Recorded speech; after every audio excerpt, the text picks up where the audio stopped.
Shalom Rising Generation dan seluruh pemuda yang ada di rumah.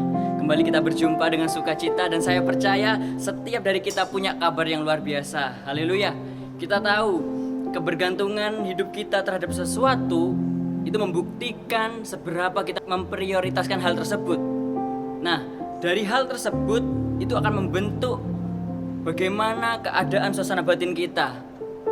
Nah, di sini kita akan belajar sama-sama dengan hal-hal yang terjadi saat ini, hal-hal yang tidak mengenakkan secara daging kita. Bagaimana kita akan belajar kepada seseorang raja Israel yang bernama Raja Daud, di mana dia punya rahasia, bisa kuat menghadapi segala sesuatu, tidak bimbang, tidak goyang, sekalipun hal yang tidak mengenakkan dia alami. Kita akan baca bersama dalam ayatnya, yaitu di dalam Mazmur 27 ayat 4 sampai ke 5. Demikian bunyi firman Tuhan. Satu hal telah kuminta kepada Tuhan, itulah yang kuingini, diam di rumah Tuhan seumur hidupku, menyaksikan kemurahan Tuhan dan menikmati bait-Nya. Sebab Ia melindungi aku dalam pondoknya pada waktu bahaya, Ia menyembunyikan aku dalam persembunyian di kemahnya, Ia mengangkat aku ke atas gunung batu. Amin. Haleluya. Firman Tuhan yang sangat jelas dan luar biasa. Ini yang menjadi perkataan Raja Daud saat itu. Siapa nggak kenal Raja Daud? Semuanya pasti tahu. Seorang raja yang diurapi Tuhan, yang dipilih Tuhan untuk memimpin bangsa Israel yang besar. Kerajaan megah dia miliki, harta yang melimpah, pasukan yang banyak, istri-istri yang sangat cantik saat itu. Tapi dari apa yang dia miliki saat itu, tidak sedikit pun mampu menggeser posisi Tuhan yang utama dalam hidupnya. Bahkan sekalipun hal-hal yang menimpa dia, kesesakan, himpitan, dikejar-kejar musuh, bahkan mau dibunuh oleh anaknya sendiri, dia tetap berharap pada Tuhan. Karena apa?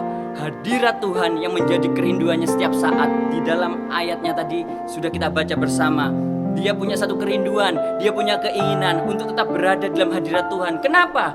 Karena di dalam hadirat Tuhan, dia bisa menyaksikan kebaikan Tuhan. Bukan sekedar menyaksikan, tapi menikmati kebaikan Tuhan. Pastinya setiap kita, saya dan saudara yang ada di rumah, ingin menikmati setiap kebaikan Tuhan, kebajikan Tuhan. Amin. Pastinya kita harus melakukan apa yang Raja Daud lakukan, untuk selalu bersekutu di dalam hadirat Tuhan. Kita harus menyadari begitu pentingnya hadirat Tuhan. Ketika kita bergantung pada Tuhan, kalau dalam bahasa modernnya gandol gusti, itu yang harus kita lakukan. Gandol gusti salawase. Karena apa? Ketika kita bergantung pada Tuhan, kita percaya kita gak akan dilepaskan oleh Tuhan. Karena apa? Ketika kita mau belajar hidup di dalam ketaatan, kita akan melihat bagaimana Tuhan bekerja dalam hidup kita. Raja Daud bukan raja yang menjalani hidupnya dengan mudah. Ketika dia hidup di dalam zona nyaman, pada satu kali ketika masa kejayaannya, dia menikmati kemegahan kerajaannya, dia menikmati kemenangan-kemenangan yang Tuhan berikan. Suatu kali ketika dia berjalan di atas sotoh istananya, dia melihat ada seorang wanita cantik yang sedang mandi. Itu titik awal di mana kejatuhan Raja Daud di dalam dosa perzinahan dan berujung pada dosa pembunuhan berencana. Kita harus tahu saudara, iblis itu cerdik, tapi iblis itu juga licik.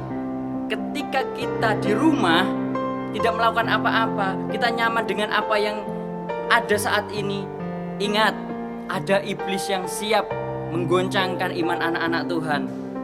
Terus apa yang harus kita lakukan? Keluar dari zona nyaman dan masuk ke dalam zona iman.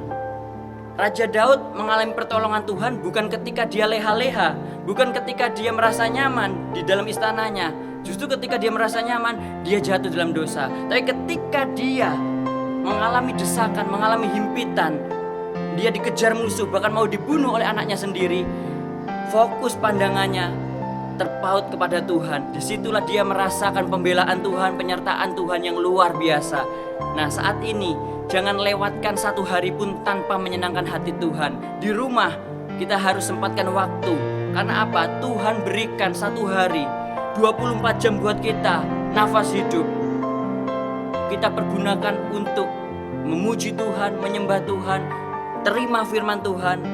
Biarlah apa yang kita kerjakan itu menjadi kekuatan untuk kita tetap gandol gusti.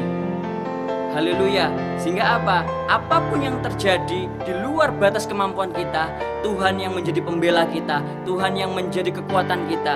Sehingga kita percaya nama Tuhan yang dipermuliakan. Haleluya. Stay at home and keep your intimacy with God. God bless you.